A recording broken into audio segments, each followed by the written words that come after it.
All right, let's dive into a really chilling story from the master of suspense herself, Patricia Highsmith. Now, this one starts off looking like your classic crime of passion, right? But believe me, it spirals into something so much more calculated and just cold. And really, the whole thing just gets you thinking, doesn't it? I mean, what actually happens when two murderers fall in love? Do they build some kind of twisted partnership on that dark secret they share? Or is it just a paranoid countdown, waiting to see who's going to strike first? So, to figure that out, we've got to meet the players in this pretty fatal game. Let's break down this deadly love triangle. Okay, so first up, you've got Lauren Amory. He's this wealthy banker, but he's pretty naive, honestly. All he wants is to save his marriage. Then you have his wife, Olivia. She's charming, she's beautiful, and, oh boy, is she manipulative. And completing the triangle is Stephen Castle, a kind of struggling actor who looks at Olivia and sees a one-way ticket to Easy Street. I mean, talk about a classic setup for a disaster. So here's how it goes down.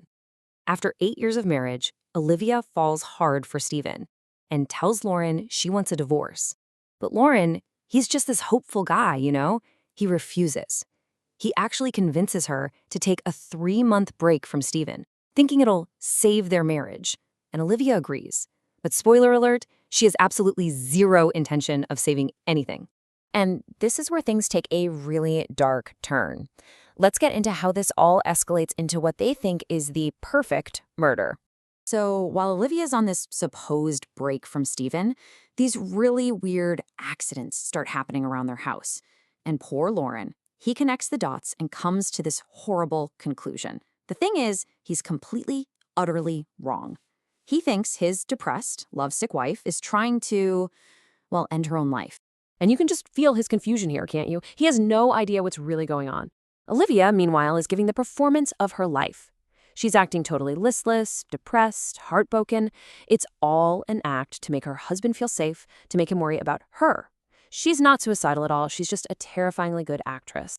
Because, yeah, those accidents, you know, a ladder that just happens to fall, a stack of suitcases that nearly topples over in the garage, those weren't suicide attempts.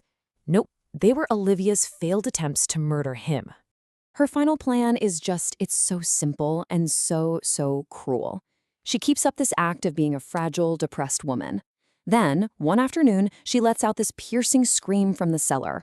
Lauren, of course, thinks the worst. He's worried she's finally done something to herself, so he bolts down those dark stairs and walks right into her trap.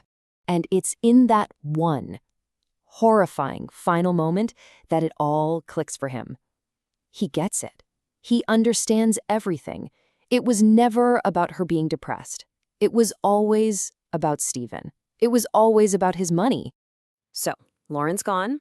You'd think our two murderous lovers would ride off into the sunset, right? Happily ever after?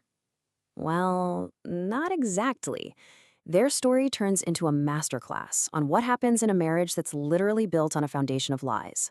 Olivia and Stephen get married just 5 months later. So they've got the house, they've got the money, they got everything they wanted. But let's be real, a relationship that kicks off with a murder, trust isn't really going to be its strong suit, is it? Their new life pretty much immediately rots from the inside out with suspicion and paranoia. This really breaks it down, doesn't it? Her 2 marriages couldn't be more different. On one hand, you have her life with Lauren. Yeah, it was unhappy, but it was built on years of history and money.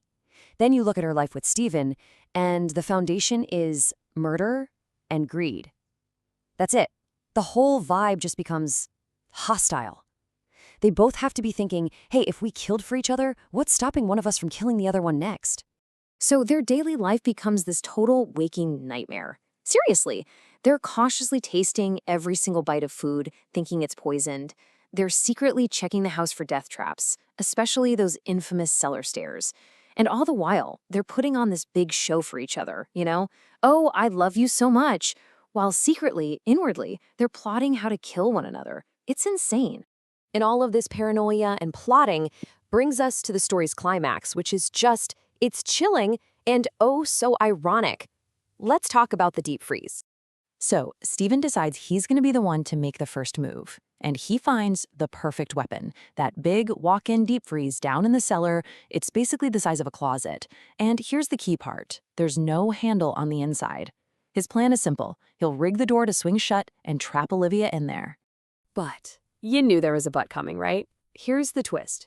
While he's down there testing out his own trap, he slips on this tiny piece of frozen fat on the floor.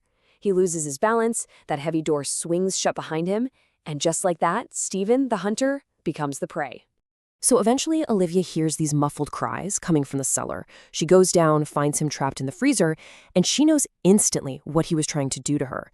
And her reaction? Does she panic? Try to save him? Nope. She laughs. An actual, genuine laugh. She realizes her new husband was about to murder her, and she just turns around, walks back up those stairs, and leaves him in there to die. But you see, the story isn't quite over.